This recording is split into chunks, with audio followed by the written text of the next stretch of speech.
Hi friends, welcome to RS educations.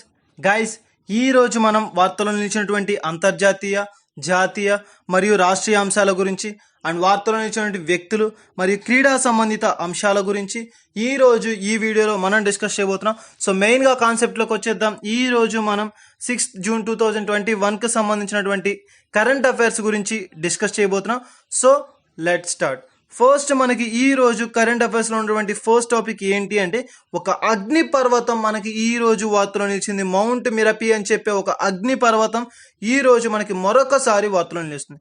So మరొకసారి అంటున్నాం అంటే ఇటీవల కాలంలో కూడా మనకి ఈ యొక్క 4 months బ్యాక్ ఈ యొక్క మౌంట్ మిరాపి అని చెప్పి ఒక అగ్ని పర్వతం గురించి డిస్కస్ చేయడం అయితే జరిగింది. సో మరలా మనం ఈ రోజు యొక్క అగ్ని పర్వతం గురించి వార్తలో చూస్తున్నాం. తరచూ బద్దలవుతున్నటువంటి అగ్ని పర్వతం ఈ యొక్క మౌంట్ మిరపి అని చెప్పి ఒక అగ్ని పర్వతం ఈ రోజు మనకి ఈ యొక్క అగ్ని పర్వతం అనేది బద్దలవుతూ వార్తలో నిలిచింది. సో చాలా ఇంపార్టెంట్. ఈ యొక్క తరచూ బద్దలవుతున్నటువంటి యొక్క అగ్ని పర్వతాల పట్ల ప్రత్యేకమైనటువంటి శ్రద్ధ వహించండి. ఇటీవల కాలంలో కూడా మనకి యొక్క ఆఫ్రికా ఖండానికి సంబంధించి చూసాం. అండ్ అదేవిధంగా తీసుకుంటే వివిధ రకాలైన ప్రాంతాల్లో యొక్క అగ్ని పర్వతాలు అనేది బద్దలవుతూ అనేక మంది మరణిస్తున్నారని చెప్పి, అండ్ మెయిన్గా తీసుకుంటే 3 times ఇప్పటి వరకు కూడా బద్దలైనటువంటి ఒక అగ్ని పర్వతం గురించి కూడా మనం 10 days బ్యాక్ చూడడం అయితే జరిగింది. సో ఈ విధంగా ప్రతి ఒక్క అంశం కూడా మనకి చాలా ఇంపార్టెంట్. ఇటీవల కాలంలో తరచూ బద్దలవుతున్నటువంటి ఒక అగ్ని పర్వతాల పట్ల ప్రత్యేకమైనటువంటి శ్రద్ధ వహించండి. అండ్ మెయిన్గా తీసుకుంటే ఈ రోజు మనకు వచ్చేసరికి మౌంట్ మిరపి అగ్ని పర్వతం. సో ఈ యొక్క మౌంట్ మిరపి పర్వతం ఈ రోజు మరొకసారి బద్దలవుతూ వార్తలో నిలిచింది. తరచూ బద్దలవుతున్నటువంటి అగ్నిపర్వతం మనకి ఈ యొక్క అగ్నిపర్వతం ఎక్కడ ఉంది అంటే ఇండోనేషియాలో ఉంది. సో ఇండోనేషియాలో ఉన్నటువంటి ఈ యొక్క అగ్నిపర్వతానికి సంబంధించి జోగ్యాకర్తా అని చెప్పే ఒక సిటీలో ఈ యొక్క అగ్నిపర్వతం బద్దలవుతూ వార్తలు నిలిచింది. చాలా ఇంపార్టెంట్. ఇండోనేషియాలో ఉన్నటువంటి ఏ ప్రాంతంలో ఏ సిటీలో ఈ యొక్క అగ్నిపర్వతం అనేది బద్దలైంది అంటే జోగ్యాకర్తా. సో జోగ్యాకర్తా అని చెప్పి ఒక సిటీలోని ఒక అగ్నిపర్వతం బద్దలవుతూ వార్తలో నిలిచింది. అండ్ మెయిన్గా తీసుకుంటే ఈ యొక్క అగ్నిపర్వతం టోటల్గా ఎంత మేరకు వ్యాప్తి చెందుతుందండి, ఎంత వెడల్పున ఉంది అంటే టోటల్గా తీసుకుంటే 1500 మీటర్లు అంటే 1.5 కిలోమీటర్ల వరకు కూడా మనకి యొక్క లావా అనేది ప్రవహిస్తుంది. చాలా ఇంపార్టెంట్ అండ్ చాలా ప్రమాదకరం అని చెప్పి చెప్పవచ్చు. 1.5 కిలోమీటర్స్ అంటే ఎంతో పెద్దదైనటువంటి ఒక అగ్నిపర్వతంగా చెప్పుకోవచ్చు. అండ్ మెయిన్గా తీసుకుంటే ఇది చూసుకుంటే 50 meters ఎత్తు వరకు కూడా దీనిలో మొత్తంగా కూడా చూస్తే దుమ్ము ధూళితో మొత్తం అంతా కాలుష్యమైనటువంటి పదార్థాల చేత నిండి ఉంది. సో ఈ యొక్క అగ్నిపర్వతానికి సంబంధించి దుమ్ము ధూళి అనేది మనకి ఎక్కువగా ఉండడం వల్ల పైకి లావా అనేది కనిపించడం జరుగుతుంది. చాలా ఇంపార్టెంట్. మనకి ఈ యొక్క అగ్నిపర్వతాలకు సంబంధించి దాని యొక్క వెడల్పు ఎంత, దాని యొక్క వైశాల్యం ఎంత మొత్తంలో ఇది విస్తీర్ణంలో విస్తరించి ఉంది, అండ్ మెయిన్గా తీసుకుంటే దానిలో ఉన్నటువంటి ఎత్తు ఎంత. సో ఇటువంటి అంశాల పట్ల ఎక్కువగా కూడా మనకి రావడం అనేది జరుగుతుంది. సో దాని పట్ల ప్రత్యేకమైనటువంటి శ్రద్ధ వహించండి. సో మెయిన్గా తీసుకుంటే ఇప్పటి వరకు కూడా చూస్తే మనం ఈ యొక్క ఇండోనేషియాలో ఉన్నటువంటి ఈ యొక్క అగ్నిపర్వతం ఈ రోజు మనకి బద్దలవుతూ వార్తలు నిలిచింది. అండ్ ఇటీవల కాలంలో ఇటువంటి అగ్నిపర్వతాలు బద్దలవడం వల్ల సుమారుగా 1500 మంది మరణిస్తూ వార్తలు నిలిచారు. అనేక మంది గాయాల పాలయ్యారు. అండ్ మెయిన్గా తీసుకుంటే ఇటీవల కాలంలో ఈ యొక్క అగ్నిపర్వతానికి సంబంధించి మనం 4 months బ్యాక్ కూడా చూసాం. ఈ యొక్క అగ్నిపర్వతం అప్పుడు కూడా బద్దలైంది. సో దాని కారణంగా ఎందరో అమాయకపు ప్రజలు బలవడం అయితే జరిగింది. సో ఈ రోజు కూడా చూసుకుంటే చాలా మంది మరణించారు. అండ్ మెయిన్గా తీసుకుంటే చాలా మంది ఎఫెక్ట్ అయ్యారని కూడా చెప్పవచ్చు. సో ఈ యొక్క మెయిన్గా తీసుకుంటే మౌంట్ మిరపి అగ్నిపర్వతం. సో ఈ యొక్క మౌంట్ మిరపి అగ్నిపర్వతం మరలా మనకి ఈ రోజు మరొకసారి బద్దలవుతూ వార్తలు నిలిచింది. సో ఇది మనకి ఈ యొక్క ఇండోనేషియాలో ఉన్నటువంటి అగ్నిపర్వతానికి సంబంధించినటువంటి ఒక అంశం. సో జోగ్యాకర్తా అని చెప్పి ఒక సిటీలో ఉన్నటువంటి అగ్నిపర్వతం అని చెప్పి చెప్పవచ్చు. చాలా ఇంపార్టెంట్. మనకి అభ్యర్థులు గమనించాలి ప్రత్యేకంగా ఏ అంశం పట్ల అంటే ఇటీవల కాలంలో ఎక్కువగా కూడా మనం చాలా యొక్క అగ్నిపర్వతాల గురించి చూసాం, కానీ వాటన్నిటి కూడా మనకి అంత ఇంపార్టెంట్ కాదు. కానీ ప్రస్తుతం మనకి ఈ యొక్క 2-3 months బ్యాక్ నుంచి ఏవైతే ఎక్కువ వస్తున్నాయో అంటే బిఫోర్ 6 months కరెంట్ అఫైర్స్ మాత్రమే మనకి ఎక్కువ శాతం అడగడం అనేది జరుగుతుంది. సో ఆ యొక్క 4 months బ్యాక్ నుంచి వస్తున్నటువంటి యొక్క అగ్నిపర్వతాల పట్ల అండ్ తరచూ వార్తలు ఇస్తున్నటువంటి అగ్నిపర్వతాలకు సంబంధించిన అంశాల పట్ల ప్రత్యేకమైనటువంటి శ్రద్ధ వహించండి. జాగ్రఫీ పరంగా తీసుకుంటే మనకి ఈ అంశాలను ఎక్కువ శాతం అడగడానికి పాసిబిలిటీ ఉంది కనుక సో ఇటువంటి అగ్నిపర్వతాలకు సంబంధించి విపత్తులు సంభవించినప్పుడు కానీ లేదంటే డిజాస్టర్ మేనేజ్మెంట్ ఇటువంటి అంశాలకు సంబంధించి కానీ ఏదైనా అంశాలు వచ్చినప్పుడు వాటి పట్ల ప్రత్యేకమైనటువంటి శ్రద్ధ వహించండి. సో ఇది మనకి ఈ యొక్క మౌంట్ మిరపే పర్వతానికి సంబంధించి ఈ యొక్క ఇండోనేషియాలోని ఉన్నటువంటి జోగ్యాకర్తా అనే ఒక సిటీలో అగ్నిపర్వతం బద్దలవుతూ వార్తలు నిలిచింది. సో ఇది మనకి ఈ రోజు యొక్క మౌంట్ మిరపే పర్వతానికి సంబంధించినటువంటి ఒక కీలకమైనటువంటి అంశం. అండ్ మెయిన్ థింగ్, దీని యొక్క ఎత్తు విస్తీర్ణం మాత్రం చాలా ఇంపార్టెంట్. మనకి 1.5 కిలోమీటర్స్ వరకు దీని యొక్క లావా అనేది ప్రవహిస్తుంది. అండ్ అదే విధంగా తీసుకుంటే 50 మీటర్స్ ఎత్తు వరకు కూడా మనకి దుమ్ము ధూళితో నిండిపోయినటువంటి లావాతో కలిగి ఉన్నటువంటి ఒక ప్రమాదకరమైనటువంటి అగ్ని పర్వతం ఈ రోజు మనకి బద్దలైంది, ఇండోనేషియాకి సంబంధించి. సో ఇది మనకి ఈ రోజు వార్తలైనటువంటి ఇండోనేషియాలో ఉన్నటువంటి మౌంట్ మిరపే అగ్ని పర్వతానికి సంబంధించినటువంటి అంశం. అండ్ నెక్స్ట్ వచ్చేసరికి నెక్స్ట్ అంశం ఈ రోజు మనకి డెన్మార్క్ వార్తలు ఇచ్చింది, చాలా ఇంపార్టెంట్. సో ఈ యొక్క డెన్మార్క్ లో మనకి ఈ రోజు వార్తలు ఇచ్చింది లినిట్టే హాల్మ్ అని చెప్పి ఒక లినోథోమ్ అని చెప్పి తెలుగులో రాయడం అనేది జరుగుతుంది. సో అటువంటి ఒక సంబంధించినటువంటి ఒక అంశం మనకి ఈ రోజు వార్తలో నిలిచింది. అండ్ మెయిన్ గా తీసుకుంటే ఇటీవల కాలంలో యొక్క డెన్మార్క్ కు సంబంధించి ఇటీవల కాలంలో వివిధ రకాలైనటువంటి అంశాలను మనం చూడడం అయితే జరిగింది. కోపెన్ హాగెన్ అని చెప్పి ఒక పోర్ట్, మనకి మెయిన్ గా తీసుకుంటే కోపెన్ హార్టీ అని చెప్పి ఒక పోర్ట్ సిటీకి సంబంధించి. సో అదే విధంగా తీసుకుంటే ఈ రోజు మనం అదే ఒక పోర్ట్ సిటీకి సంబంధించి ఒక కీలకమైనటువంటి అంశాన్ని మనం చూడబోతున్నాం, చాలా ఇంపార్టెంట్. డెన్మార్క్ కి సంబంధించి కోపెన్ హాగెన్ అని చెప్పి ఒక పోర్ట్ సిటీకి సంబంధించి దాని యొక్క సంరక్షణ చట్టం, అంటే దాని యొక్క సంరక్షణలో భాగంగా ఒక కృత్రిమ ఐలాండ్ ని తయారు చేయాలని చెప్పి ఒక ఆలోచన కలిగి ఉంది అని చెప్పి ఇటీవల కాలంలో కూడా మనం 4 months బ్యాక్ దీనికి సంబంధించిన అంశాలు చూడడం అయితే జరిగింది. సో మరలా దానికి సంబంధించి ఈ రోజు ఒక క్రియాశీలకమైనటువంటి అంశం మనకి వెలుగులోకి వచ్చింది. అది ఏంటి అంటే కోపెన్ హాగెన్ అనే ఒక పోర్ట్ సిటీని కాపాడుకునేందుకు ఒక కృత్రిమ ఐలాండ్ ని స్థాపించడానికి ఈ రోజు మనకి ఈ యొక్క ప్రభుత్వం అనేది ఒక కీలకమైనటువంటి నిర్ణయం అయితే తీసుకోవడం జరిగింది. సో 1 హెక్టార్ ఆ 2.5 చదరపు కిలోమీటర్ల విస్తీర్ణంలో దీనిని ఏర్పాటు చేయనున్నట్లుగా తెలియడం జరుగుతుంది. సో చాలా ఇంపార్టెంట్. మొత్తంగా తీసుకుంటే ఈ యొక్క పోర్ట్ సిటీని కాపాడుకునేందుకు దీని యొక్క సంరక్షణలో భాగంగా మనకి ఈ రోజు యొక్క 1 హెక్టార్ ఆ 2.6 చదరపు కిలోమీటర్ల విస్తీర్ణంలో దీనిని ఏర్పాటు చేయనున్నట్లుగా ఈ రోజు వెల్లడించడం అయితే జరిగింది. అండ్ మెయిన్ గా తీసుకుంటే దీనికి చుట్టుపక్కల కూడా మనకి ఔటర్ రింగ్ రోడ్ ని ఏర్పాటు చేయాలని, అండ్ మొత్తంగా దీని డెవలప్మెంట్ ని ఒక స్పెషాలిటీ, అంటే ఒక ప్రత్యేకమైనటువంటి ఒక టెక్నాలజీని యూజ్ చేసి చేయాలని చెప్పే ఉద్దేశంతో చుట్టూ మనకి ఔటర్ రింగ్ రోడ్ ని, అండ్ అదే విధంగా తీసుకుంటే మెట్రో లైన్ కూడా ఏర్పాటు చేయాలి, అండ్ మెట్రో లైన్ కూడా నిర్మించాలి అని చెప్పి ఒక ఆలోచన కలిగి ఉన్నారు. అండ్ మెయిన్ గా తీసుకుంటే దీనిని మొత్తంగా 2035 అంటే 2035 సంవత్సరం లోపల పూర్తి చేసి ఒక టెక్నాలజీ పరంగా అన్ని విధాలుగా కూడా ఒక అద్భుతమైనటువంటి ఒక ఐలాండ్ని ఏర్పాటు చేస్తామని చెప్పి ఈ రోజు మనకి ఈ యొక్క డెన్మార్క్ అనేది వార్తలు నిలవడం అయితే జరిగింది. సో చాలా ఇంపార్టెంట్. మనకి ఇటీవల కాలంలో కూడా ఈ యొక్క డెన్మార్క్ కి సంబంధించి ఈ యొక్క పోర్ట్ సిటీకి సంబంధించి వార్తల్లో నిలిచిన అంశాలను చూసాం. అండ్ మెయిన్ గా తీసుకుంటే ఈ రోజు వచ్చేసరికి ఈ పోర్ట్ సిటీకి సంబంధించి దీని యొక్క నిర్మాణ బాధ్యతలను ఈ రోజు నుంచి నిర్వహించనున్నాము అని చెప్పి అండ్ మొత్తంగా దాని యొక్క డీటెయిల్స్ ని మనకి వెలువరించడం అయితే జరిగింది. సో మొత్తంగా తీసుకుంటే 1 హెక్టార్ ఆ 2.6 చదరపు కిలోమీటర్ల విస్తీర్ణంలో దీనిని ఏర్పాటు చేయనున్నారు. అండ్ దీనికి చుట్టుపక్కల ఒక ఔటర్ రింగ్ రోడ్ ని, అండ్ మెట్రోపాలిటన్ సిటీస్ ని, అండ్ మెయిన్ గా తీసుకుంటే టోటల్ గా ఒక టెక్నికల్ గా అన్ని విధాలైనటువంటి టెక్నాలజీస్ ని, అప్డేటెడ్ టెక్నాలజీస్ అన్నిటిని కూడా యూజ్ చేయనున్నట్లుగా మొత్తంగా దీనిని మనకి 2035 సంవత్సరం లోపల మాత్రమే పూర్తి అవుతుందని చెప్పి వెలువరించడం అయితే జరిగింది. సో ఇది మనకి ఈ రోజు ఈ యొక్క లినోథోమ్ ఆర్ లినెట్టే హాల్మ్ అని చెప్పి ఒక మెయిన్ థింగ్ డెన్మార్క్ కి సంబంధించినటువంటి ఒక అంశం, ఒక స్కీమ్ మనకి ఈ రోజు వార్తలు వచ్చింది.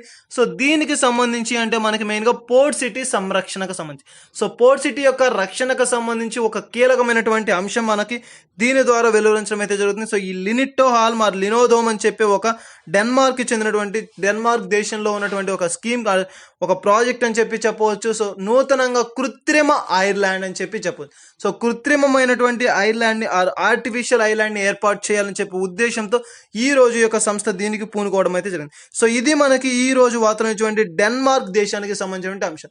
అభ్యర్థులు గమనించాలి, ఎవరైతే పోటీ పరీక్షలకు ప్రిపేర్ అవుతున్నారో ముఖ్యంగా ఈ యొక్క ఐలాండ్స్ కి సంబంధించి, ఐలాండ్స్ అనే కాదు ఇటీవల కాలంలో కూడా చూసాం మనం. మెయిన్ గా చూస్తే ఇక్కడ లక్షద్వీప్ అండ్ లడక్ ఇటువంటి అంటే మెయిన్ గా తీసుకుంటే ఈ యొక్క కేంద్ర ప్రాంతాలకు సంబంధించి కావచ్చు, అండ్ మెయిన్ గా ఐలాండ్ సంబంధించి, సో అండమాన్ నికోబార్ దీవ్స్ కి సంబంధించి, సో ఇటువంటి ఎన్నో అంశాలను కూడా మనం డిస్కస్ చేయడం అయితే జరిగింది. సో ఆ యొక్క అంశాల పట్ల ప్రత్యేకమైనటువంటి శ్రద్ధ వహించండి. అండ్ మెయిన్ గా తీసుకుంటే మరొక విషయం ఏంటి అంటే ఈ యొక్క డెన్మార్క్ దేశానికి సంబంధించి దేశాలు అనేది మనకి కంట్రీస్ ఎప్పుడైతే వార్తలు నిలుస్తున్నాయి, ఎందుకు వార్తలు నిలుస్తున్నాయి, అండ్ ఏ అంశం పట్ల వార్తలు నిలుస్తున్నాయి, ఇటువంటి అంశాల పట్ల ప్రత్యేకమైనటువంటి శ్రద్ధ వహించండి. సో ఇది మనకి ఈ రోజు వార్తలు డెన్మార్క్ దేశానికి సంబంధించినటువంటి అంశం. అండ్ నెక్స్ట్ వచ్చేసరికి ఈ రోజు వార్తల నుంచి మరొక అంశం ఏది అంటే జల జీవన్ హరియాలి. సో జల జీవన్ హరియాలి అనే ఒక స్కీమ్ మనకి వార్తలో నిలిచింది. నితీష్ కుమార్ గారు మనకి ఈ రోజు వార్తలో నిలిచారు. చాలా ఇంపార్టెంట్ మనకి ప్రస్తుతం ఉన్నటువంటి బీహార్ సీఎం గారు సో నితీష్ కుమార్ గారు మనకి ఈ రోజు వార్తలు ఇచ్చారు. మనకి జల జీవన్ హరియాలి అనే ఒక ప్రోగ్రామ్ ని ఏర్పాటు చేస్తూ వీరు ఈ రోజు వార్తలు ఇచ్చారు. సో ముఖ్యంగా మనకి తీసుకుంటే ఒక జల జీవన్ స్కీమ్ ఇటీవల కాలంలో కూడా వివిధ రకాలైనటువంటి స్కీమ్స్ తో మనకి తరచూ వార్తలు చేస్తున్నాయి వివిధ రాష్ట్రాలు. సో ఆ యొక్క స్కీమ్స్ కి సంబంధించి కావచ్చు, ఆ యొక్క ప్రోగ్రామ్, ఆ యొక్క కార్యక్రమాలకు సంబంధించి అంశాల పట్ల ప్రత్యేకమైనటువంటి శ్రద్ధ వహించండి. ముఖ్యంగా తీసుకుంటే ఇటువంటి కార్యక్రమాలు ముఖ్యమంత్రుల ద్వారా ఏవైతే మనకి ప్రవేశపెట్టబడ్డాయి అండ్ మెయిన్గా గవర్నర్స్ ద్వారా ఏవైతే ప్రవేశపెట్టబడ్డాయి అండ్ మెయిన్గా తీసుకుంటే స్టేట్స్ పరంగా తీసుకుంటే మనకి ముఖ్యమంత్రుల ద్వారా అండ్ అదేవిధంగా కేంద్ర పాలిత ప్రాంతాలకు యూనియన్ టెరిటరీస్కి తీసుకుంటే మనకి వచ్చేసరికి మనకి లెఫ్టినెంట్ గవర్నర్స్ ద్వారా ఏవైతే ప్రవేశపెట్టబడుతున్నాయో, ఏ కార్యక్రమాలు అయితే ప్రారంభించబడుతున్నాయో అటువంటి వినూత్నమైనటువంటి కార్యక్రమాల పట్ల ప్రత్యేకమైనటువంటి శ్రద్ధ వహించండి. సో మెయిన్గా తీసుకుంటే ఈ రోజు మనకు వచ్చేసరికి జల జీవన్ హరియాలి. సో జల జీవన్ హరియాలి అని చెప్పి ఒక స్కీమ్ మనకి వార్తలో నిలిచింది. సో ఆ యొక్క బీహార్ రాష్ట్రానికి ముఖ్యమంత్రి గారు అయినటువంటి నితీష్ కుమార్ గారు దీన్ని ప్రారంభించి వార్తలో నిలిచారు. సో దీని యొక్క ముఖ్య ఉద్దేశం ఏంటి అంటే చెట్లను నాటే కార్యక్రమం. సో చాలా ఇంపార్టెంట్ మనకి ప్రస్తుతం ఉన్నటువంటి ఈ యొక్క పాండమిక్ సిచ్యువేషన్ లో ఈ యొక్క చెట్లను నాటడం అనేది కూడా చాలా ఇంపార్టెంట్ గా చెప్పుకోవచ్చు. అండ్ ఈ యొక్క మూన్సూన్ సీజన్, సో ఈ యొక్క ప్రస్తుతం ఉన్నటువంటి ఈ యొక్క కాలంలో, ఈ యొక్క ఋతుకాలంలో దీనిని ప్రతిసారి కూడా మనకి నాటడం అనేది జరుగుతుంది. అండ్ మెయిన్గా తీసుకుంటే మరొక ముఖ్యమైన విషయం ఏంటి అంటే చెట్ల ద్వారా వచ్చేటువంటి ఆక్సిజన్ కొరత వలన ఈ రోజు మనకి సిచ్యువేషన్ అనేది కూడా జరిగింది అని చెప్పవచ్చు. సో ప్రస్తుతం మనకి ఆక్సిజన్ కొరతను చూస్తూ ఉన్న ఎన్నో దేశాల నుంచి, ఇతర దేశాల నుంచి ఆక్సిజన్ కోసం అండ్ మెయిన్గా ఈ యొక్క కృత్రిమంగా ఈ యొక్క ఆర్టిఫిషియల్ అనేటువంటి ఆక్సిజన్ కోసం ఎదురు చూడడం అండ్ దాని కొరకు ఆలోచించడం అనేది జరుగుతుంది. సో అటువంటి అంశాలు అనేది మనకి ముఖ్యంగా తీసుకుంటే ఈ యొక్క చెట్లను నాటే కార్యక్రమాలు అనేది ఈ టైంలో చాలా ఇంపార్టెంట్ గా చెప్పుకోవచ్చు. మెయిన్ గా తీసుకుంటే ఈ రోజు చూస్తే చెట్లను నాటే కార్యక్రమాలను ప్రారంభించినటువంటి ఒక రాష్ట్రం ఏది అంటే మనకి ఈ యొక్క బీహార్ రాష్ట్రం. సో బీహార్ రాష్ట్రంలో ఉన్నటువంటి నితీష్ కుమార్ గారు ఈ యొక్క అంశాన్ని ప్రారంభించడం అయితే జరిగింది. సో చాలా ఇంపార్టెంట్ మనకి యొక్క చెట్లను నాటే కార్యక్రమాలు ఇటీవల కాలంలో కూడా చూసాం. మనకి ఒక డిఫారెస్టేషన్ అంటే మనకి మెయిన్ గా తీసుకుంటే ఇటీవల కాలంలో ఎవరైతే ఈ యొక్క చెట్లను నాటుతూ ఉన్నారో వారికి సంబంధించి కొన్ని కార్యక్రమాలు అండ్ అవార్డ్స్ ను కూడా ప్రవేశపెట్టడం అయితే జరిగింది. సో ఆ విధంగా తీసుకుంటే ఈ యొక్క అంశం అనేది మనకి చాలా ఇంపార్టెంట్ గా తీసుకుంటా. జల జీవన్ హరియాలి అని చెప్పి ఒక స్కీమ్ అనేది మనకి వార్తలో నిలిచింది అని చెప్పి. సో ఆ యొక్క స్కీమ్ ముఖ్య ఉద్దేశం ఏంటి అంటే ప్రతి ఒక్కరు కూడా రాష్ట్ర వ్యాప్తంగా మనకి ఒక ట్రీలను పెంచాలి అండ్ మెయిన్గా తీసుకుంటే ఒక చెట్లను నాటాలి, దాని ద్వారా యొక్క పర్యావరణాన్ని కాపాడుకోవాలి అని చెప్పి ఒక ఉద్దేశంతో దీన్ని ఏర్పాటు చేయడం అయితే జరిగింది. సో ఈ స్కీమ్ యొక్క ముఖ్య ఉద్దేశం ఏంటి అంటే చెట్లను నాటే కార్యక్రమం. ఇటీవల కాలంలో కూడా చూస్తే మనకి ఈ యొక్క బీహార్ రాష్ట్రం తరచూ వార్తలు నిలుస్తుంది అనేక అంశాలతోటి. అండ్ మెయిన్ గా తీసుకుంటే యుఎన్ఈపితో ఒక ఒప్పందం అని చెప్పి ఇటీవల కాలంలో సో ఈ యొక్క మనకి మెయిన్ గా ఐక్యరాజ్య సమితి యొక్క అనుబంధ సంస్థతో ఒప్పందాల గురించి కావచ్చు అండ్ పక్షుల సంరక్షణ చట్టాల గురించి అండ్ వారు తీసుకున్నటువంటి వివిధ రకాలైనటువంటి జాగ్రత్తలకు సంబంధించి తరచూ కూడా మనకి యొక్క బీహార్ రాష్ట్రం అనేది వార్తలు నిలుస్తుంది. సో మెయిన్ గా తీసుకుంటే మనకి ఈ రోజు వచ్చేసరికి జల జీవన్ కార్యక్రమాన్ని జల జీవన్ హరియాణి అనే ఒక కార్యక్రమాన్ని ఈ రోజు యొక్క బీహార్ ప్రభుత్వం వార్తలు నిలిచింది. చాలా ఇంపార్టెంట్ మనకి మెయిన్ గా తీసుకుంటే ఈ యొక్క జల జీవన హరియాలి చెట్లను నాటే కార్యక్రమం. సో మెయిన్ గా తీసుకుంటే పర్యావరణాన్ని కాపాడేందుకు గాను పరిరక్షణ కార్యక్రమంలో భాగంగా మనకి ఈ యొక్క జల జీవన హరియాలి అని చెప్పి ఒక ప్రోగ్రామ్ ని ఏర్పాటు చేశారని చెప్పవచ్చు. సో ఇది మనకి ఈ యొక్క మెయిన్ గా తీసుకుంటే ఈ రోజు వార్తలు నిలిచినటువంటి జల జీవన హరియాలి అని చెప్పి ఒక స్కీమ్ ని ఆ యొక్క రాష్ట్ర ముఖ్యమంత్రి గారు, బీహార్ రాష్ట్ర ముఖ్యమంత్రి గారు అయినటువంటి నితీష్ కుమార్ గారు ప్రవేశపెడుతూ వార్తలు ఇచ్చారు. సో ఇది మనకి ఈ యొక్క చెట్లను నాటేటువంటి కార్యక్రమం. అండ్ నెక్స్ట్ వచ్చేసరికి ఈ రోజు వార్తలు మరొక టాపిక్ ఏంటి అంటే Indian railways. So Indian railways మనకి ఈ రోజు వార్తలో నిలిచింది.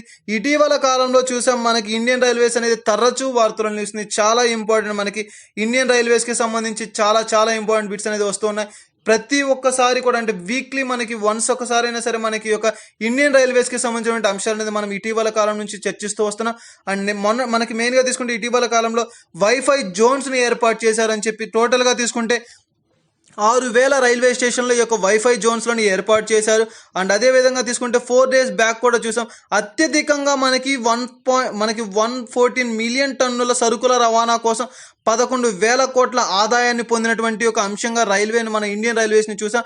చాలా ఇంపార్టెంట్ మనకి ఒక టన్నుల విడుదల చేసేటువంటి ఒక సరుకులను రవాణా ప్రక్రియ కోసం కావచ్చు అనేక విధాలుగా కూడా మనకి ఈ యొక్క ఇండియన్ రైల్వేస్ అనేది తరచూ వార్తలు నిలుస్తుంది.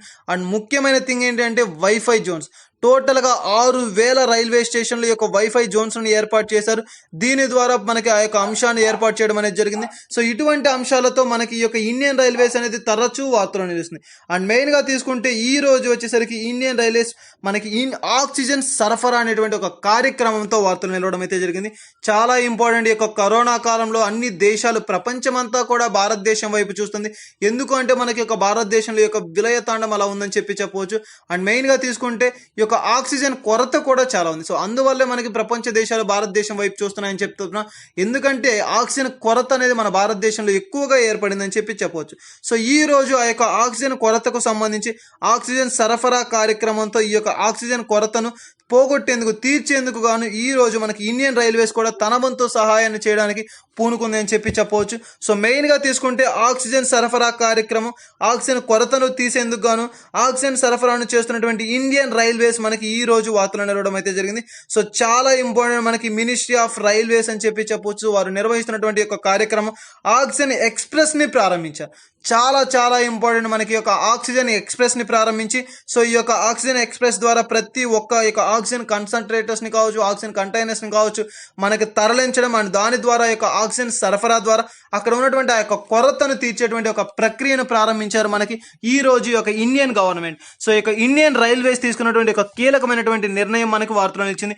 సో ప్రతి రోజు కూడా మనకి యొక్క ఇండియన్ రైల్వేస్ కి సంబంధించి తరచూ వార్తలు నిలుస్తున్నాయి వివిధ రకాలైన అంశాలు. అండ్ మెయిన్ గా తీసుకుంటే ఇటీవల కాలంలో కూడా ఈ యొక్క రైల్వే స్టేషన్స్ లో వివిధ రకాలైన కార్యక్రమాలను చేపట్టారని చెప్పి, అండ్ మెయిన్ గా డెవలప్మెంట్ ప్రోగ్రామ్స్ ను కూడా, స్కీమ్స్ ను కూడా ప్రారంభించారని చెప్పి చూసాం.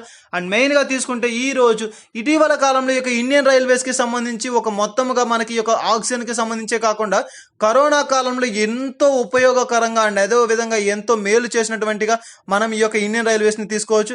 అండ్ మెయిన్ గా తీసుకుంటే ఈ రోజు వచ్చేసరికి ఈ ఇండియన్ రైల్వేస్ కి సంబంధించి ఎక్కువగా మనకి ఈ యొక్క ఆక్సిజన్ కాన్సన్ట్రేటర్స్ ని, ఈ యొక్క ఆక్సిజన్ ని సరఫరా అనేటువంటి ఒక కార్యక్రమాన్ని ఈ రోజు మనకి ఇండియన్ రైల్వేస్ అనేది ప్రారంభించడం జరిగింది. అది ఏంటి అంటే oxygen express. So oxygen express ని ప్రారంభించినటువంటి రైల్వేస్ మనకి ఇండియన్ రైల్వేస్ మనకి ఈ రోజు వార్తలు వచ్చింది. టోటల్ గా తీసుకుంటే 25,629 అని చెప్పవచ్చు. సో ఈ విధంగా ఈ యొక్క ఇండియన్ రైల్వేస్ అనేది ఆక్సిజన్ ఎక్స్ప్రెస్ ని ఏర్పాటు చేసి ఆక్సిజన్ సరఫరా అనేటువంటి ఒక కార్యక్రమంతో ఈ రోజు మనకి ఈ అంశంతో వార్తలు నిలవడం అయితే జరిగింది. సో ఇది మనకి ఈ యొక్క ఇండియన్ రైల్వేస్ కి సంబంధించినటువంటి అంశం. అండ్ నెక్స్ట్ వచ్చేసరికి ఈ రోజు వార్తలు వచ్చినటువంటి మరొక అంశం ఏది అంటే లడాక్. కేంద్ర పాలిత ప్రాంతాలకు సంబంధించి వార్తలు నిలుస్తున్నటువంటి అంశాల పట్ల ప్రత్యేకమైనటువంటి శ్రద్ధ వహించండి. ఎక్కువ శాతం మనకి ఈ యొక్క అంశాల పట్ల అడగడానికి పాసిబిలిటీ ఉంది. ఏవైతే తరచూ మనకి కేంద్ర పాలిత ప్రాంతాలు అనేది వార్తలు నిలుస్తున్నాయో అటువంటి అంశాలు అనేది మనకి ఎక్కువ ఇంపార్టెంట్ గా తీసుకుంటాం. అండ్ మెయిన్ గా తీసుకుంటే ఈ యొక్క లడక్ కేంద్ర పాలిత ప్రాంతం అనేది వార్తలు నిలిచింది. యాన్ ట్యాబ్ అని చెప్పే ఒక అంశం తోటి మనకు వార్తలు నిలిచింది. చాలా ఇంపార్టెంట్. యాన్ ట్యాబ్ అనే ఒక కార్యక్రమాన్ని ఈ రోజు మనకి యొక్క లడక్ కేంద్ర పాలిత ప్రాంతం అనేది ప్రారంభించడం అయితే జరిగింది. సో ముఖ్యంగా తీసుకుంటే దీన్ని ఎవరు ప్రారంభించారంటే ఆర్కే మాథూర్ గారు. సో ఆర్కే మాథూర్ గారు మనకి ఈ యొక్క మొత్తం ప్రస్తుతం యొక్క లడక్ కేంద్ర పాలిత ప్రాంతానికి ఎవరు ఈ యొక్క దీనికి ప్రస్తుతం ఉన్నటువంటి లెఫ్టినెంట్ గవర్నర్ అంటే సిన్హా గారు. సో ఈ యొక్క సిన్హా గారు మనకి ఈ యొక్క లెఫ్టినెంట్ గవర్నర్ గా ఉండాలని చెప్పి వ్యవహరిస్తున్నారు. అండ్ మెయిన్ గా తీసుకుంటే ఈ యొక్క యువన్ ట్యాబ్ అని చెప్పి ఒక కార్యక్రమాన్ని ఈ రోజు మనకి ప్రారంభించి పోతున్నారు. సో దీని యొక్క ముఖ్య ఉద్దేశం ఏంటి అండ్ ఎందువల్ల దీన్ని ప్రారంభించారు అంటే ఎవరైతే ప్రభుత్వ పాఠశాలలో విద్యాభ్యాసం జరుపుతున్నారో, ఎవరైతే విద్యను అభ్యసిస్తున్నారో, సో అటువంటి వారందరికీ 6 నుంచి 12వ తరగతుల వారికి కూడా ట్యాబ్స్ ని డిస్ట్రిబ్యూట్ చేసేటువంటి ఒక ప్రక్రియ. చాలా ఇంపార్టెంట్. మనకి ఒక ట్యాబ్స్ ని డిస్ట్రిబ్యూట్ చేసేటువంటి ఒక కార్యక్రమాన్ని ప్రారంభించినటువంటి కేంద్ర పాలిత ప్రాంతం అని చెప్పవచ్చు లడక్ కేంద్ర పాలిత ప్రాంతం. సో ఈ రోజు మనకి పాఠశాలలో 6 నుంచి 12వ తరగతి వరకు ఎవరైతే విద్యాభ్యాసం చేస్తున్నారో అటువంటి వారందరికీ కోసం ఈ యొక్క యోన్ ట్యాబ్ అని చెప్పి ఒక కార్యక్రమం ద్వారా ట్యాబ్స్ ని డిస్ట్రిబ్యూట్ చేస్తున్నటువంటి మనకి కేంద్ర పాలిత ప్రాంతం వచ్చేసరికి లడక్. మొత్తంగా తీసుకుంటే ఈ రోజు మనకి ఫస్ట్ విడత కార్యక్రమంగా 12,300 ట్యాబ్స్ ని విడుదల చేస్తూ డిస్ట్రిబ్యూట్ చేయడం అయితే జరిగింది. సో ప్రభుత్వ పాఠశాల విద్యను అభ్యసిస్తున్నటువంటి వీరందరికీ కూడా మొదటి విడత కార్యక్రమంగా మనకి 12,300 ట్యాబ్స్ ని విడుదల చేస్తూ వార్తలు ఇచ్చారు.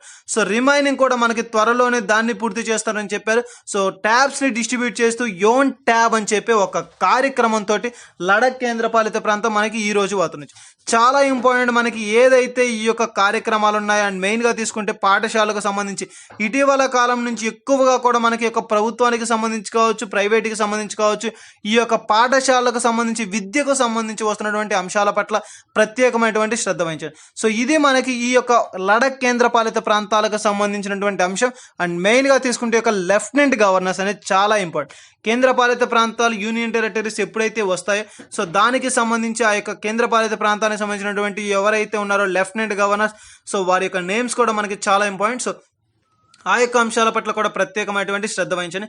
సో ఇది మనకి ఈ రోజు వార్తలు యోన్ ట్యాబ్ అని చెప్పి లడక్ కేంద్రపాలిత ప్రాంతానికి సంబంధించినటువంటి అంశం. అండ్ నెక్స్ట్ వచ్చేసరికి ఈ రోజు వార్తలు మరొక అంశం ఏది అంటే కేరళ రాష్ట్రం. సో కేరళ రాష్ట్రం మనకి ఈ రోజు వార్తలో నిలిచింది. తరచూ వార్తలో నిలిచినటువంటి అంశాల్లో మనకి కేరళ రాష్ట్రం కూడా ఉంది. సో మనం నిన్నటి రోజున కూడా చూసాం అండ్ లాస్ట్ క్లాస్లో కూడా 4 days బ్యాక్ కూడా చూసాం. మనకి ఈ యొక్క బెల్ ఆఫ్ ఫెయిత్ అని చెప్పి కేరళ రాష్ట్రానికి సంబంధించి ఆ యొక్క శాఖ, పోలీస్ శాఖ వారు వృద్ధులకు సంబంధించి ఒక కార్యక్రమాన్ని చేపట్టారని చెప్పి చాలా ఇంపార్టెంట్. వృద్ధుల సంరక్షణ చట్టానికి సంబంధించి ఆ యొక్క రాష్ట్రానికి సంబంధించినటువంటి ఎవరైతే ఉన్నారో పోలీస్ శాఖ వారు, రక్షణ శాఖ వారు దాన్ని చేపట్టడం అయితే జరిగింది. సో దానికి సంబంధించి కేరళ రాష్ట్రం కూడా ఆమోదం తెలిపిందని చెప్పి అండ్ మెయిన్గా తీసుకుంటే ఎవరైతే వృద్ధులు ఉన్నారో ఒంటరిగా కావచ్చు లేదంటే వృద్ధుల సంరక్షణ కోసం ఏర్పాటు చేసినటువంటి ఒక అంశమే మనకి bell of faith remote sensing device అని చెప్పి చెప్పవచ్చు. సో ఆ వివిధ రకమైనటువంటి అంశాలతో మనకి వివిధ రకమైన ప్రాంతాలు మనకి ముఖ్యంగా కేరళ రాష్ట్రం కూడా మనకి తరచూ వార్తలు నిలిచింది. అండ్ నెక్స్ట్ వచ్చేసరికి ఈ రోజు మనకి మెయిన్గా తీసుకుంటే ఈ యొక్క కేరళ రాష్ట్రం ఎందుకు వార్తలు నిలిచింది అంటే కేరళ టెక్నాలజీ మిషన్ అనే ఒక అంశాన్ని ప్రారంభించి వార్తలు నిలిచింది. ఈ రోజు కూడా మనకి మరొక కార్యక్రమాన్ని ప్రారంభించారు. కేరళ టెక్నాలజీ మిషన్ అని చెప్పి ఒక కార్యక్రమాన్ని ఈ రోజు మనకి ప్రారంభించడం అయితే జరిగింది. సో దీన్ని ఎవరు ప్రారంభించారంటే ఆ రాష్ట్ర ముఖ్యమంత్రి గారు అటువంటి పినరయ్ విజయన్ గారు. సో పినరన్ విజయ్ గారు ఈ రోజు మనకి ఒక mission of technology or Kerala technology mission అని చెప్పి ఒక కార్యక్రమాన్ని ఈ రోజు ప్రారంభించడం అయితే జరిగింది. సో దీన్ని ఎందుకోసం ప్రారంభించారు, దీని యొక్క ముఖ్య ఉద్దేశం ఏంటి అంటే ఈ యొక్క టెక్నాలజీ మిషన్ యొక్క ముఖ్య ఉద్దేశం ఏంటి అంటే ఎవరైతే యువత ఉన్నారో సో ఈ యొక్క యువతకు నైపుణ్యాన్ని కలిగించే శిక్షణ ఇచ్చేటువంటి అంటే స్కిల్ డెవలప్మెంట్ సెంటర్స్ లాంటివి అని చెప్పి చెప్పవచ్చు.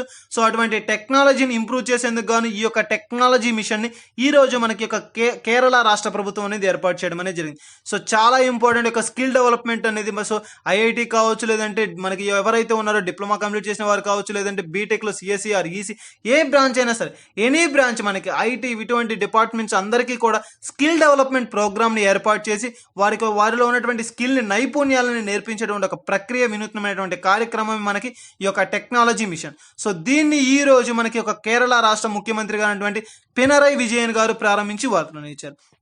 అండ్ ఇటీవల కాలంలో కూడా చూసాం ఈ కేరళ రాష్ట్రానికి సంబంధించినటువంటి అంశాలు. అండ్ మెయిన్గా తీసుకుంటే ఎవరైతే యువత ఉన్నారో వాళ్ళకి నేర్పించే విధంగా అండ్ మెయిన్గా ఆల్రెడీ ఎవరైతే యొక్క స్కిల్ డెవలప్మెంట్ కోర్స్ అనేది కంప్లీట్ చేసుకున్నారో సో అటువంటి వారికి జాబ్స్ అంటే ఉద్యోగ అవకాశాలను కలిగించేటువంటి ఒక అవకాశాన్ని కూడా ఈ రోజు మనకి ఒక రాష్ట్ర ప్రభుత్వం అయితే కలిగించడం జరిగింది. ఈ యొక్క టెక్నాలజీ ఆఫ్ మిషన్ అనేటువంటి ఒక కార్యక్రమం పేరిట.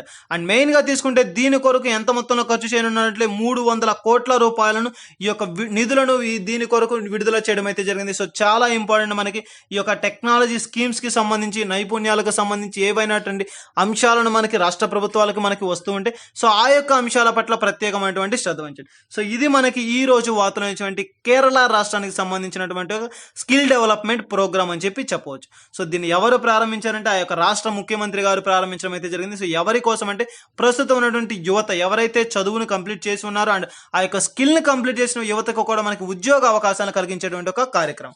అండ్ నెక్స్ట్ వచ్చేసరికి ఈ రోజు వార్తలు మరొక దేశం ఏది అంటే మాలి దేశం. చాలా చాలా ఇంపార్టెంట్ మనకి ఈ రోజు యొక్క మాలి దేశం చాలా కీలకమైనటువంటి అంశంతో వార్తలు నిలిచింది. చాలా ఇంపార్టెంట్ మనకి ఇటీవల కాలంలో యొక్క మాలి దేశానికి సంబంధించి కూడా మనం ఒకసారి చర్చించుకోవడం అయితే జరిగింది. సో మరలా మనకి ఈ రోజు మరొకసారి ఈ యొక్క మాలి దేశం వార్తలు నిలిచింది. ఎందుకు అంటే రాజకీయ సంక్షోభ పరిస్థితులను ఎదుర్కొంటూ ఈ యొక్క మాలి దేశం మనకి వార్తలు నిలవడం అయితే జరిగింది. సో ఇటీవల కాలంలో కూడా మనకి తరచూ వార్తలు నిలుస్తున్నటువంటి దేశం ఏదంటే మాలి దేశం. సో ఈ రోజు వచ్చేసరికి మనకి ఈ యొక్క మాలి దేశానికి రాజకీయ సంక్షోభ పరిస్థితుల వల్ల వార్తలు నిలవడం అయితే జరిగింది. మనకి ప్రస్తుతం ఉన్నటువంటి ఆ యొక్క పిఎం ఎవరు వ్యవహరిస్తున్నారంటే అసయి గోయిహో అని చెప్పి ఒక వ్యక్తి, ఒక పర్సన్ మనకి ప్రస్తుతం అధ్యక్షులుగా విధులు వ్యవహరిస్తున్నారు. అండ్ మెయిన్గా తీసుకుంటే తాత్కాలికమైనటువంటి ఇక అధ్యక్షులుగా వీరు విధులను నిర్వహిస్తున్నారని చెప్పి చెప్పవచ్చు. అండ్ మెయిన్గా తీసుకుంటే మరొకరు మాక్టాన్ జోలే అని చెప్పే వ్యక్తి, అండ్ రక్షణ శాఖకి సంబంధించి డానియల్ సిసు. సో వీరి ముగ్గురు కూడా మనకి చాలా చాలా ఇంపార్టెంట్ పర్సన్స్ ఈ యొక్క మాలి దేశానికి సంబంధించి. సో వీరి ముగ్గురిని కూడా ఈ రోజు ఆ యొక్క దేశానికి సంబంధించినటువంటి సైన్యం అరెస్ట్ చేసింది. సో చాలా ఇంపార్టెంట్, మనకి సైన్యం అనేది వీరి ముగ్గురిని అరెస్ట్ చేసి బంధిస్తూ, అంటే ఆ ప్రభుత్వాన్ని వీరి చేతుల్లోకి తీసుకోవడం అనేది జరిగింది. చాలా ఇంపార్టెంట్ మనకి ఇటువంటి అంశాలు అనేది. సో ఇటీవల కాలంలో కూడా ఈ యొక్క మాలి దేశానికి సంబంధించి చూసాం. ప్రస్తుతం ఉన్నటువంటి ముగ్గురు మనకి ఈ యొక్క అధ్యక్షులు అయినటువంటి అసయి గోయిహా, అండ్ అదేవిధంగా తీసుకుంటే తాత్కాలిక పర్సన్ అని చెప్పి చెప్పవచ్చు మాక్టాల్ జోలే, అండ్ నెక్స్ట్ రక్షణ శాఖకి సంబంధించినటువంటి వ్యక్తిని కూడా డానియల్ సిసు. సో వీరి ముగ్గురిని కూడా వారి యొక్క అరెస్ట్, అంటే వారిని బందీలుగా చేసి సైన్యం అధికారికంగా ఈ యొక్క ప్రభుత్వాన్ని, అంటే ప్రభుత్వాన్ని సైన్యమే స్వస్థగతం చేసుకోవడం అనేది జరిగింది. చాలా ఇంపార్టెంట్ మనకి వీరి ముగ్గురిని బంధించి ఎవరైతే మెయిన్ పర్సన్స్ ఉంటారో అధ్యక్షులు, అండ్ మెయిన్గా తీసుకుంటే రక్షణ శాఖకు సంబంధించినటువంటి వ్యక్తి, వీరి ముగ్గురిని కూడా మొత్తంగా వీరిని అధికారాన్ని అంతటిని కూడా వారి హస్తగతం చేసుకొని ఈ రోజు వారిని బంధిస్తూ వార్తలు వచ్చింది. ఇది సేమ్ మనకి ఎలా తీసుకుంటామంటే ఇటీవల కాలంలో కూడా చూసాం. సేమ్ మనం ఇటీవల కాలంలో మయన్మార్కి సంబంధించిందని చెప్పు. మయన్మార్లో ఏ విధంగా అయితే విధ్వంసం ఎలా జరిగిందో ఆ విధంగానే ఈ రోజు మనకి యొక్క మాలి దేశానికి సంబంధించి కూడా ఈ అంశం అనేది వేగెత్తించడం అయితే జరిగింది. సో చాలా ఇంపార్టెంట్. ఈ విధంగా మనకి ఇక దేశాలకు సంబంధించి ఇటువంటి అంశాలు వస్తున్నప్పుడు ఆ యొక్క అంశాల పట్ల ప్రత్యేకమైనటువంటి శ్రద్ధ వహించండి. సో మెయిన్గా తీసుకుంటే ఈ యొక్క మాలి దేశం మనకి యొక్క రాజకీయ సంక్షోభ పరిస్థితులను ఎదుర్కొంటూ సైన్యమే వారిని బంధించి టోటల్గా ఆ యొక్క ప్రభుత్వాన్ని వారి హస్తగతం చేసుకుంటూ వార్తలు నిలవడం అయితే జరిగింది. సో చాలా ఇంపార్టెంట్ మనకి ఇటువంటి అంశాల పట్ల మాలి దేశం మన ఎదుర్కొన్నటువంటి రాజకీయ సంక్షోభం. అండ్ నెక్స్ట్ వచ్చేసరికి ఇది మనకి సేమ్ మయన్మార్ అని చెప్పి చెప్తాం. సో ఇటువంటి పరిస్థితి మనకి ఇటీవల కాలంలో కూడా మయన్మార్లో కూడా చూడడం అయితే జరిగిందని చెప్పి చెప్పవచ్చు. అండ్ నెక్స్ట్ ఈ రోజు వార్తలు మరొక టాపిక్ ఏది అంటే నేషనల్ గ్రీన్ ట్రిబ్యునల్ అని చెప్పి ఒక ఆ సంస్థ మనకి వార్తలు ఇచ్చింది. చాలా చాలా ఇంపార్టెంట్ మనకి ఇది దేనికి సంబంధించి, అండ్ మెయిన్గా తీసుకుంటే ఏ విధంగా అంటే నేషనల్ గ్రీన్ ట్రైబ్యునల్ 2020 యాక్ట్ మనకి ఈ రోజు వార్తలు ఇచ్చింది. సో దీన్ని ఏ ఆధారంగా ఏర్పాటు చేశారంటే నేషనల్ మనకి గ్రీన్ ట్రిబ్యునల్ అని చెప్పి ఒక యాక్ట్ ఆధారంగా, ఈ యొక్క చట్టం ఆధారంగా దీన్ని ఏర్పాటు చేయడం అయితే జరిగింది ఈ యొక్క సంస్థని. సో మెయిన్గా తీసుకుంటే ఈ యొక్క చట్టాన్ని అనుసరించి దీన్ని ఏర్పాటు చేశారు. అండ్ మెయిన్గా తీసుకుంటే ఇది ఒక స్టాచ్యుటరీ బాడీ, అంటే ఒక చట్టబద్ధమైనటువంటి సంస్థ అని చెప్పి చెప్పవచ్చు. చట్టబద్ధ సంస్థలకు సంబంధించినటువంటి అంశాలు మనం ఇటీవల కాలంలో తరచూ వార్తలు నిలుస్తున్నాయి. సో ఆ యొక్క అంశాల పట్ల ప్రత్యేకమైనటువంటి శ్రద్ధ వహించండి. సో మెయిన్గా తీసుకుంటే ఈ రోజు ఒక చట్టబద్ధ సంస్థ మనకి అని చెప్పి చెప్పవచ్చు నేషనల్ గ్రీన్ ట్రిబ్యునల్ 2020 అని చెప్పి. సో దీనికి సంబంధించి ఈ రోజు ఒక ఒప్పందం కుదురుస్తూ వార్తలు నిలిచింది. ఒప్పందం అంటే ఒక దానికి పర్మిషన్ ఇస్తూ వార్తలు నిలిచింది అని చెప్పి చెప్పవచ్చు. సో ఆ యొక్క స్కీమ్ ఏంటి, ఆ యొక్క ప్రోగ్రామ్ ఏంటి అంటే ముఖ్యంగా మనం తీసుకుంటే విశ్వామిత్ర రివర్ డెవలప్మెంట్ ప్రాజెక్ట్. చాలా ఇంపార్టెంట్ మనకి విశ్వామిత్ర రివర్ డెవలప్మెంట్ ప్రాజెక్ట్ అని. సో గుజరాత్ రాష్ట్రానికి సంబంధించినటువంటి ప్రాజెక్ట్. సో రివర్ ప్రాజెక్ట్ అని చెప్పి చెప్తున్నాం. సో విశ్వామిత్ర రివర్ డెవలప్మెంట్ అభివృద్ధి ప్రాజెక్ట్ అని చెప్పి చెప్పవచ్చు. అండ్ ముఖ్యంగా తీసుకుంటే మనకి ఒక గుజరాత్ రాష్ట్రానికి సంబంధించినటువంటి అంశం. దీనికి పర్మిషన్ ఇస్తూ ఈ రోజు వార్తలు వచ్చింది. సో ఈ యొక్క గ్రీన్ మనకి చాలా ఇంపార్టెంట్. మనకి ఈ యొక్క అంశం అనేది ఏంటి అంటే నేషనల్ గ్రీన్ జాతీయ గ్రీన్ ట్రిబ్యునల్ అని చెప్పి ఒక సంస్థ ఈ రోజు ఈ యొక్క రివర్ ప్రాజెక్ట్కి పర్మిషన్ ఇస్తూ వార్తలు నిలిచింది. విశ్వామిత్ర రివర్ డెవలప్మెంట్ ప్రాజెక్ట్ అని చెప్పి ఈ యొక్క అంశానికి మనకి పర్మిషన్ ఇస్తూ వార్తలు నిలిచింది. ఏ రాష్ట్రానికి సంబంధించింది అంటే గుజరాత్ రాష్ట్రానికి సంబంధించినటువంటి అంశం. సో ఇది మనకి ఈ రోజు వార్తలు నిలిచినటువంటి నేషనల్ గ్రీన్ ట్రిబ్యునల్ 2010కి సంబంధించినటువంటి అంశం. సో ఆ యొక్క యాక్ట్ ఆధారంగా ఈ యొక్క చట్టాన్ని ఏర్పాటు చేశారు. అండ్ ముఖ్యంగా తీసుకుంటే ఇది ఒక చట్టబద్ధమైనటువంటి సంస్థ. సో ఇది మనకి ఈ రోజు ఒక ప్రాజెక్టుకి కీలకమైనటువంటి అంశంతో, అంటే ఉత్తర్వులు జారీ చేస్తూ పర్మిషన్ ఇస్తూ ఉత్తర్వులు జారీ చేస్తూ వార్తలు నిలిచిందని చెప్పి చెప్పవచ్చు. అది ఏంటి అంటే మనకి విశ్వామిత్ర మనకి రివర్ డెవలప్మెంట్ ప్రాజెక్ట్ అని చెప్పి చెప్పవచ్చు. సో ఇది మనకి ఈ రోజు వార్తలు నిలిచినటువంటి ఒక కీలకమైనటువంటి అంశం. అండ్ నెక్స్ట్ వచ్చేసరికి ఈ రోజు వార్తలు నిలిచినటువంటి మరొక అంశం ఏంటి అంటే బుక్స్. సో పుస్తకాలకు సంబంధించి, సో వార్తల్లో నిలిచినటువంటి పుస్తకాలకు సంబంధించినటువంటి అంశాలకు చూస్తే మనకి ఈ రోజు ఫస్ట్ బుక్ వచ్చేసరికి at night all blood is back అని చెప్పి ఒక పుస్తకం మనకి ఈ రోజు వార్తలో నిలిచింది. ఇటీవల కాలంలో కూడా ఉంది, కానీ ఈ రోజు ఈ పుస్తకం అనేది మనకి ఇంటర్నేషనల్ బుకర్ ప్రైజ్ని సొంతం చేసుకుంటూ వార్తలో నిలిచింది. సో ఇంటర్నేషనల్ బుకర్ ప్రైజ్ని పొందుకున్నటువంటి ఒక పుస్తకం ఏది అంటే at night all blood is black అని చెప్పి ఒక పుస్తకం మనకి వార్తలో నిలిచింది. అండ్ మెయిన్గా దీనికి సంబంధించి ఇంటర్నేషనల్ బుకర్ ప్రైజ్ని పొందుకున్నటువంటి రచయిత గారు ఎవరు అంటే డేవిడ్ డియాప్ ఫ్రెంచ్ దేశస్తుడు. సో ఫ్రాన్స్ దేశానికి సంబంధించినటువంటి ఒక వ్యక్తి డేవిడ్ యోప్ అని చెప్పి ఒక పర్సన్ మనకి ఈ రోజు మనకి యొక్క ఇంటర్నేషనల్ బ్రూకర్ ప్రైజ్ ని పొందుకొని వార్తలు ఇచ్చారు. సో చాలా ఇంపార్టెంట్ మనకి ఈ యొక్క పుస్తకాలకు సంబంధించి వస్తున్నటువంటి అవార్డ్స్ పట్ల ప్రత్యేకమైనటువంటి శ్రద్ధ వహించండి. సో ఇది మనకి ఈ రోజు వార్తలు ఇచ్చినటువంటి ఒక పుస్తకానికి సంబంధించి. అండ్ నెక్స్ట్ మరొక అంశం, మరొక పుస్తకం అంటే ఏంటి అంటే ఈ రోజు మరొక పుస్తకం కూడా వార్తలు ఇచ్చింది. International business book of the year 2021 award పొందినటువంటి అంశం అని చెప్పవచ్చు. ఇంటర్నేషనల్ మనకి business book of the year 2021 award గ్రహీత బుక్ ఏది అంటే మనకి transformation international crises. So transformational international crisis అని చెప్పే ఒక పుస్తకానికి ఈ రోజు మనకి ఈ యొక్క మెయిన్గా తీసుకుంటే international business book of the year 2021 అవార్డును పొందుకోవడం అయితే జరిగింది. సో ఈ యొక్క అంశాలకు సంబంధించినటువంటి అంశం. సో ఇది మనకి ఈ రోజు పుస్తకాలకు సంబంధించి వార్తలు పుస్తకాలకు సంబంధించినటువంటి అంశాలు. సో గాయస్, ఇవే కాకుండా మన ఛానల్లో మరెన్నో నోటిఫికేషన్కి సంబంధించినటువంటి అప్డేట్స్ కావచ్చు, జాబ్ ప్రొఫైల్స్ కావచ్చు, అండ్ ఎన్నో అప్డేట్స్ అండ్ మెయిన్గా తీసుకుంటే డైలీ కరెంట్ అఫైర్స్ని కూడా మనం ప్రొవైడ్ చేయడం అనేది జరిగింది. సో ఇంట్రెస్టింగ్ క్యాండిడేట్స్ ఎవరైనా ఉంటే విజిట్ చేయండి. అండ్ మా వీడియోస్ కానీ మా యొక్క డైలీ కరెంట్ అఫైర్స్ కావచ్చు, యాప్టిట్యూడ్ క్లాసెస్ కావచ్చు, వీటన్నిటిని కూడా మీరు కనుక పొందుకోవాలనుకుంటే సబ్స్క్రైబ్ చేసుకోండి. మా యొక్క ప్రతి అప్డేట్ని, మా యొక్క ప్రతి వీడియోని మీరు పొందడం అయితే జరుగుతుంది. Thank you.